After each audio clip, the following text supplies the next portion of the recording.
Channel. আমি আজকে বেরিয়ে পড়েছি সকাল সকাল। আমি আজকে যাবো একটা নেমন্তন্ন বাড়ি। তো আমি বেরিয়ে আগে মাসির বাড়ি যাবো, তারপর রেডি হয়ে বেরিয়ে গেলাম। এবারে যাচ্ছি ট্রেন ধরতে। তো ট্রেনে উঠে একটা ছোটো ক্লিপ নিয়ে নিলাম, যেহেতু প্রচুর ভিড় ছিল, সামনে অনেক লোকও ছিল, আমার লজ্জা লাগছিলো। তারপর ট্রেন দিয়ে নেমে টোটোয় উঠলাম।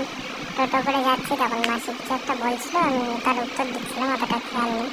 তো তার মধ্যে যা গরমে আরো বিরক্ত লেগেছিল। তারপর টোটোর দিয়ে নেমে ঢুকলাম বাড়িতে।